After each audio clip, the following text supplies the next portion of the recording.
Welcome back to Modern Gentlemen.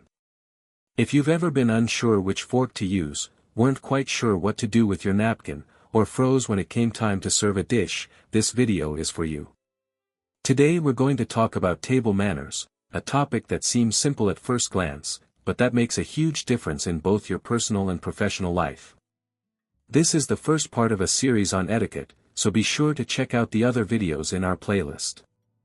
Before we start, if you enjoy this kind of content, subscribe to the Modern Gentleman channel and hit the bell icon, because this etiquette series still has a lot of videos coming. And while you're at it, tell us in the comments, what city are you watching this video from? I love seeing where our community comes from. Now, let's get into it. Why does this matter so much? Many people think of table manners as something our parents teach us as children that loses relevance later on. In fact, it's the opposite. As adults, these details carry even more weight. The way you behave during a meal communicates a lot about your upbringing, your attentiveness to others, and yes, your character. This has nothing to do with snobbery or wanting to show off. It is, above all, a way of showing respect for the host and the people sharing the table with you. Good manners work almost like a silent business card. It's no coincidence that, in hiring processes for leadership roles or positions that require a lot of client contact, many companies informally assess how a candidate behaves at a business lunch or dinner. I know of a businessman who simply won't close a deal with anyone before sharing a meal and a drink with that person. He wants to see, in practice, how they react in a less controlled environment than a traditional interview. A slip-up at the table can be the reason the position goes to someone else. Beyond the professional aspect, mastering these rules helps you avoid embarrassing situations, avoid drawing attention for the wrong reasons, and helps keep a pleasant atmosphere throughout the meal. In the end, this contributes directly to good conversation, which is, in fact, the real purpose of gathering people around a table. It's worth remembering a simple principle: good manners never hurt anyone, they only help. And the good news is that they can be learned at any stage of life. It's never too late to start. Not every informal meal excuses you from etiquette. These days, most gatherings for a meal are pretty casual: happy hours, barbecues, relaxed dinners among friends. But that doesn't mean total freedom to completely let your manners slide. Even in an informal setting, chewing with your mouth open or making noise while eating is still inappropriate. After all, informality is not the same as a lack of manners. The guidelines we'll cover below apply to practically any meal that involves cutlery, from a family lunch to a business dinner. More formal occasions, with multiple sets of cutlery, crystal glasses, and several courses of service, require even more specific care, which we'll cover in detail in another video dedicated to formal dinners. The same goes for everything that happens before you even sit down at the table: invitations, RSVPs, choosing an appropriate gift for the host. Those topics also deserve their own video. For now, let's focus on what happens from the moment you sit down. Before sitting down, put your phone away. As soon as you enter someone's home, silence your phone and keep it in your pocket while you're with the guests. Leaving your phone on the table is almost an invitation to check it at every buzz or notification, and that signals disinterest in the people around you, which is a quiet but noticeable form of disrespect. Wait for the right moment to sit. Even if the table is already fully set, don't pull out your chair on your own. Wait for a cue from the host, or watch for when they sit down themselves and follow their lead. Mind your posture. Sit up straight, but comfortably, no slouching, no crossed arms, no lounging as if you were relaxing on a couch watching a game on TV. Be open to talking with everyone. Don't expect to automatically sit next to your partner. Follow the seating arrangement set by the hosts. Traditionally, couples were deliberately split up, alternating between guests of different genders, precisely to encourage new conversations and prevent everyone from staying isolated in their own bubbles. Napkin on your lap, always. As soon as you sit down, place your napkin on your lap right away, even before the food arrives. If the host or hostess decides to say a blessing or give thanks before the meal, follow along respectfully and in silence. Avoid offering to lead that part yourself, since not everyone present necessarily shares the same beliefs. Understanding the table setting. Before anything else, it's worth understanding the logic behind a table setting. It isn't random, every piece has a function. An informal dinner usually has the basics: a plate, a knife, and a fork. If dessert is planned, there's usually an extra utensil, a small fork or spoon, placed at the top of the plate. If soup or some other liquid dish is on the menu, a spoon will also be provided. More formal dinners bring considerably more elaborate settings, with several sets of cutlery laid out side by side. The general rule, in these cases, is to always work from the outside in as the courses progress, a topic we cover thoroughly in our dedicated video on formal etiquette. On the upper right side of the plate, you'll usually find the glasses, the water glass, which should stay full throughout the meal, and the wine glass, which usually starts empty and is filled as the meal progresses. Depending on the occasion and what's being served, there may also be a specific glass for beer. On the upper left side, a smaller plate along with its own knife marks the spot reserved for bread and butter. Don't mix up that utensil with the others. The rule of using cutlery from the outside in is nearly universal. The outermost pair, the fork and knife farthest from the plate, is meant for the appetizer or first course. When you finish a course, place the fork and knife together, forming something close to a 4 or 5 o'clock angle on the plate. This is the universally recognized signal that you've finished that course and it can be cleared away. If you're still eating, simply leave them in a different position to signal the meal is continuing. One important detail: never set used cutlery directly on the tablecloth. It should always stay on the plate itself, ready to be cleared. It's worth noting that in many restaurants in the United States, it's common to find 2 forks placed on the left and just 1 knife on the right. In that specific case, you should use the outermost fork for the appetizer, and once you've finished it, ask for a new utensil, including a proper steak knife, if needed, to go with the main course. Serving yourself at the table. Informal meals often follow what's called family style, where food is served in shared dishes or bowls placed in the center of the table. The number one rule here is simple: never reach across someone else's plate to grab something, and never touch the guests around you directly. Dishes usually get passed from left to right. When one reaches you, serve yourself calmly and pass it on to the next guest. Always use the serving utensils provided with the dish, never your own personal cutlery, unless the host does otherwise and you choose to follow their lead. If you'd like a second helping later, or need salt, just ask politely. Never reach across the table for something that isn't directly in front of you. And there's a simple little rule about seasonings: when someone asks for salt, always offer the pepper as well, even if they didn't ask for it. The two tend to go together at the table. When serving yourself, be reasonable, think about how many people still need to serve themselves, and avoid piling food onto your plate as if no one else were at the table. Remember, there will probably be a second round later, so there's no need to take everything at once.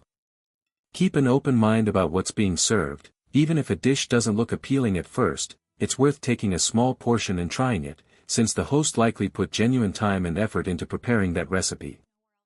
Serious dietary restrictions or allergies, on the other hand, should be communicated to the host well in advance, ideally even before the meal is prepared, so adjustments can be made calmly. While eating. Before touching your fork, wait until everyone present has been served and watch for the host or hostess to take the first bite. That gesture signals the meal can officially begin. Starting to eat while other guests still have empty plates is considered impolite and can come across as impatience. When it comes to actually using your cutlery, there are basically 2 well-established schools of thought: the American style and the continental style. In the American style, the fork starts in the right hand. When cutting something, you temporarily switch it to your left hand while holding the knife in your right. Once you're done cutting, the knife rests on the plate, or on a utensil rest, if available, and the fork switches back to your right hand so you can eat. Because of this constant switching of hands, this method is also nicknamed the zigzag. In the continental style, on the other hand, the fork stays in the left hand and the knife in the right throughout the whole meal, with no switching at all. This is, I admit, my personal preference, simply because it eliminates the need to keep switching utensils from hand to hand, letting me pay more attention to the conversation than to my plate. Even within this continental school, there are small variations. Some people prefer to turn the fork face up when bringing it to their mouth after cutting, while others keep the curve of the fork facing down the whole time. Both styles are equally acceptable, what matters is that the movement looks natural. For soups, broths, and any dish served in a bowl, the spoon is always the appropriate tool. In the end, regardless of the method you choose, the secret is to look natural and comfortable, something you only achieve through repeated practice, until the movement becomes automatic and you don't even have to consciously think about it anymore. About elbows, as a general rule, avoid resting them directly on the table while you're actually eating. In that moment, it's best to keep just your wrists resting on the edge of the table. Between courses, or during the conversation that tends to stretch on after the meal is over, it's perfectly fine to relax a bit more and rest your elbows, as long as your overall posture still conveys interest and engagement, rather than a slouched, disengaged air. About the pace of the meal, find a balance, not too fast, not too slow. A good reference point is to watch the pace of the rest of the group, especially the host, and adjust to it discreetly. As for cutting your food, prefer cutting it little by little, as you go, rather than cutting everything up at once at the start. That last habit tends to be associated with small children, not adults at the table. Also prefer small bites, chewing each one thoroughly and swallowing completely before taking the next bite, always with your mouth closed and without making noticeable noise. About salt, seasoning your plate before even tasting it can give an unfavorable impression, that of someone acting out of habit or assumption rather than assessing the actual situation in front of them. In professional settings, this small gesture can even count against you in an informal evaluation. It's always best to taste first, only afterward, if you truly feel the need, ask for salt and pepper to adjust the seasoning to your taste. Take advantage of natural moments in the conversation to sincerely compliment something about the meal, the table setting, or even the choice of wine. Just be careful that the compliment sounds genuine, since exaggeration tends to be easily noticed by others.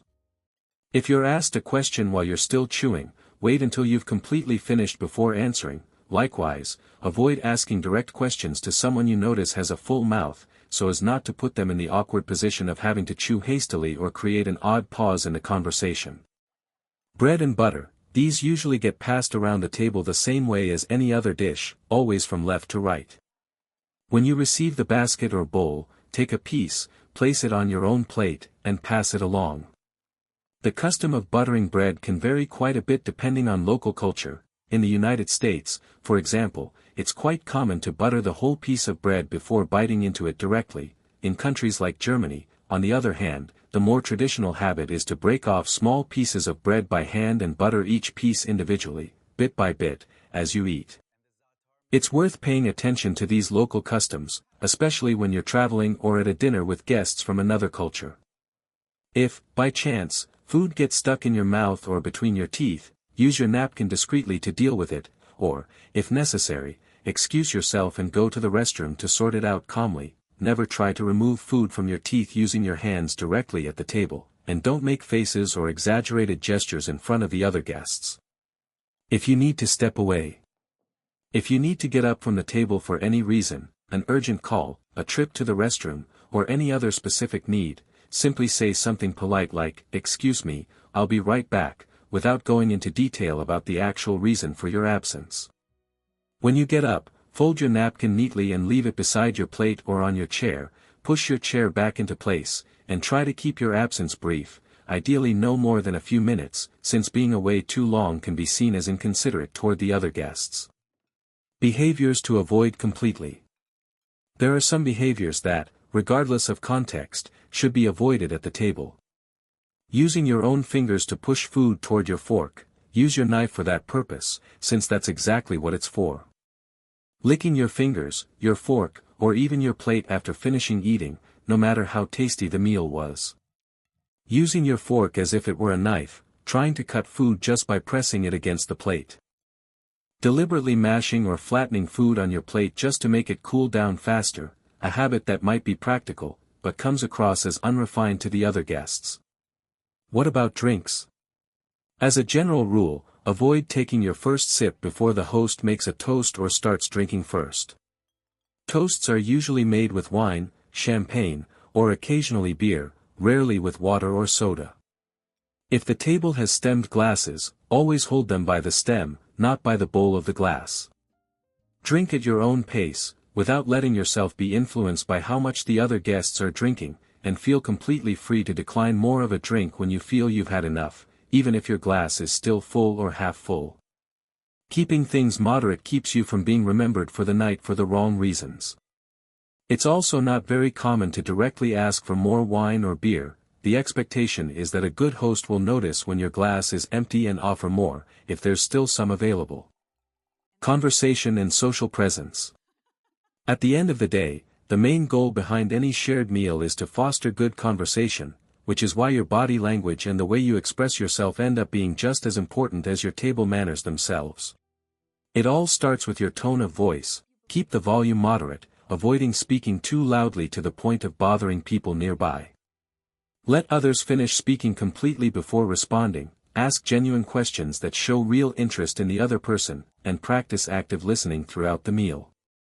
At the end of the meal, fold your napkin carefully and place it beside your plate, never directly on top of it, since that position tends to signal something else in certain contexts. It's worth remembering that most people will rarely point out an etiquette slip-up directly during the meal itself. Even so, these small details tend to quietly influence whether you'll be invited back in the future. On the other hand, even after mastering all these rules, avoid publicly correcting other people's manners or criticizing the host about any aspect of the meal, especially in front of other guests. That tends to be far more embarrassing than any etiquette slip-up itself. The goal, always, is to be kind, generous, curious about others, and pleasant company at the table. I hope this guide has helped you feel more confident at your next group meal. If you enjoyed it, leave a like to help the video reach more people, and see you in the next video of the series.